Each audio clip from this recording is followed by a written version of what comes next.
sitting in the morning sun. I'll be sitting when the evening comes, watching the ships roll in, and then I'll watch them roll away again. Yeah, I'm sitting on the dock of the bay. One of the biggest defining aspects of the 1960s was music. Although rock and roll began having an effect on the world in the 1950s, it wasn't until the early 60s and the emergence of pretty invasion groups like the Beatles that music truly began its revolutionary changes.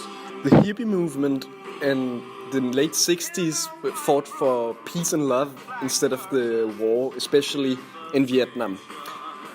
Another thing that became really big in the 60s was the drug culture, especially LSD.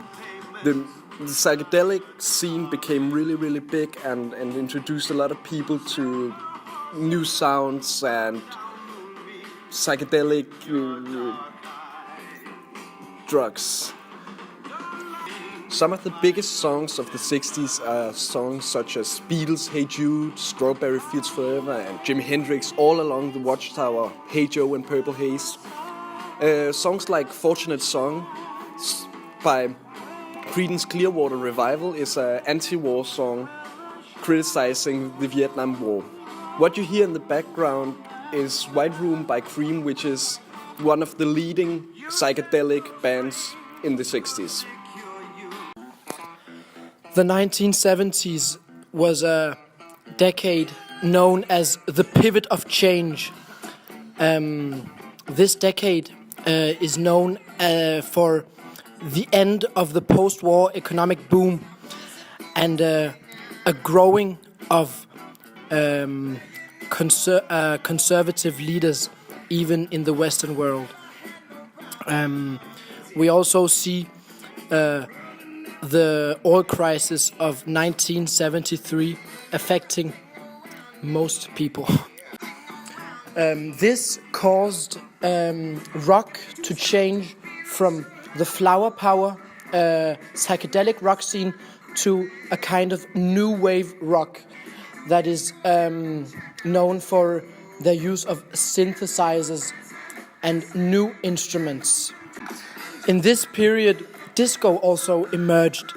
Disco can be seen as a reaction against both the domination of rock music and the stigmatization of dance music.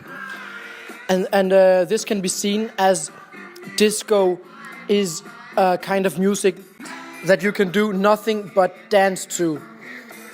In this period, music became something that you mostly use for dancing, and dance halls and discotheques became more popular in the nightlife scene.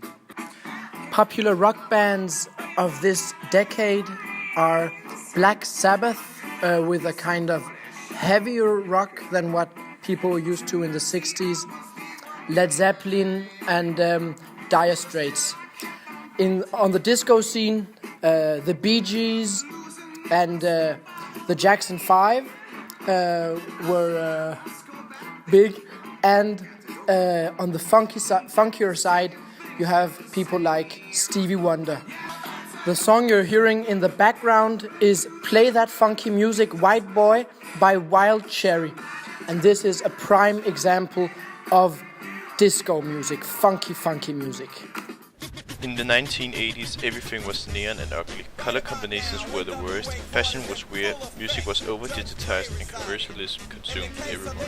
The Cold War ended, which was great. The Berlin Wall fell in 1989. Pablo Escobar's cartel was at its highest as the Colombian drug war intensified. The 1980s were one of the best, if not the very best, decade for movies of all time.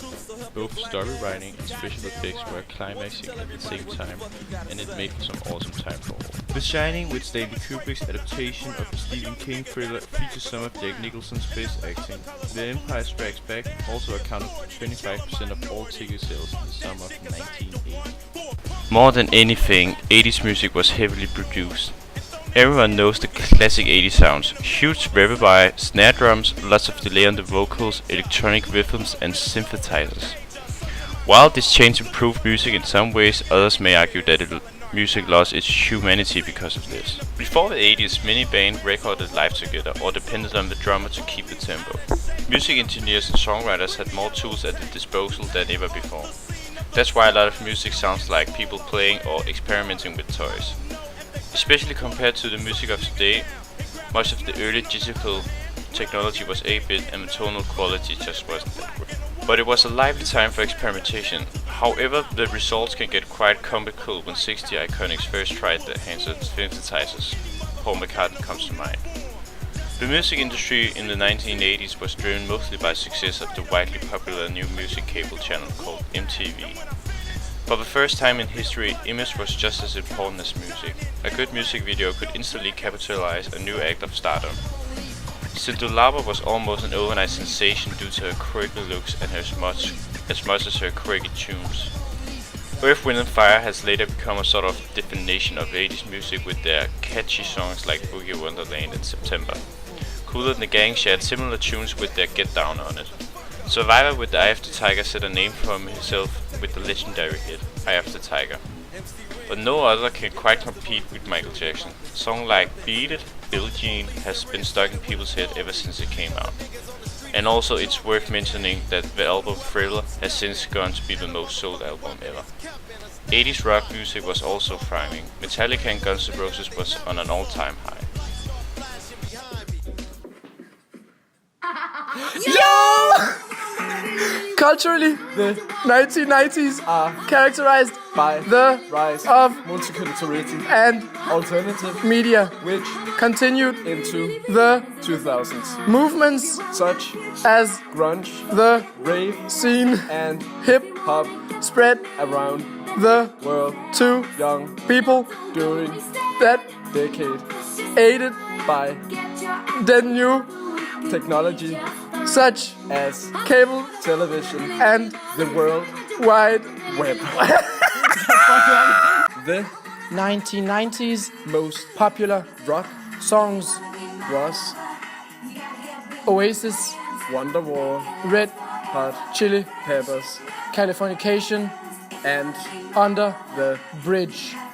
rap Songs like MC Hammer, You Can't Touch This, and Snoop Dog Nothing, But A G Fang, and Tupac songs like California Love, and Dear. Mama.